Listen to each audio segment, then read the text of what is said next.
13 তারিখ ঘিরে অসংখ্য জল্পনা কল্পনা, তার মধ্যে শেখ হাসিনা কি বলে একটু শুনে দেখেন। যে সকলকেই আমাদের 13 তারিখের যে কর্মসূচি সেটা সফল করতে হবে, লকডাউন কর্মসূচি, এবং সাথে ইউনুসকে পদত্যাগ করতে বাধ্য করতে হবে এবং তার হাত থেকে দেশকে রক্ষা করতে হবে।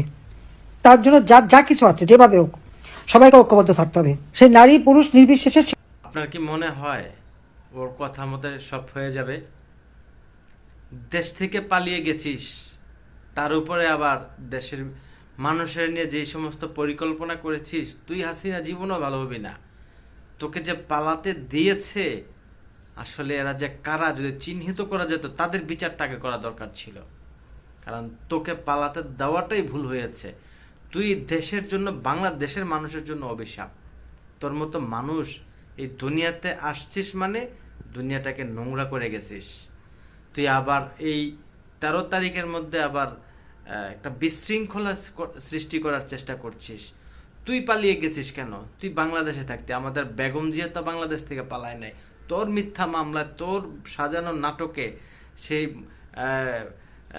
বিএনপির নেত্রী এবং আমাদের মা বেগম খালেদা জিয়াকে জেল খাটতে হয়েছে।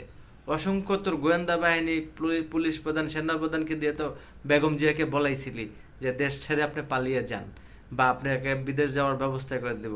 কই বেগম জিয়া তো পালাইয়া যায় নাই। বেগম জিয়া জানে যে তোর মতো হাসিনা যে কত বড় একটা বিষ, কত বড় একটা প্রয়োজন। তুই যে তাকে যে মিথ্যা মামলা যে ভিতরে নিবি সে জানতো। সে দেশ ছেড়ে পালায় নাই।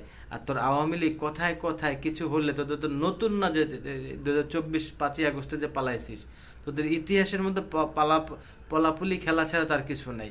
তোরা আওয়ামী লীগের রাজনীতি কিভাবে তোরা টিকিয়ে রাখবি? হ্যাঁ, তোদের দলের নেতা কর্মীরা তুই যখন পালিয়ে গেছিস, বিভিন্ন মানুষ স্ট্যাটাস দিছে যে এত বড় দলের প্রধান হয়ে তুই পালাই গেছিস।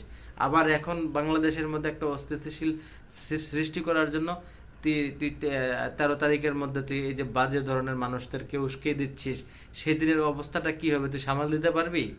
কারণ বাংলাদেশের সর্বত্রের মানুষ এক আওয়ামী লীগের বিরুদ্ধে। তোর নাম শুনবো যে জায়গায়, সেই জায়গার ভিতরে মানুষ এখন প্রতিবাদ করে। তুই এমন মানুষ, তোকে মানুষ, কোনো মানুষ দেখতে পারে না। তোর মতো মানুষ আসলে দুনিয়াতে আসাটাই পাপ করছিস তুই।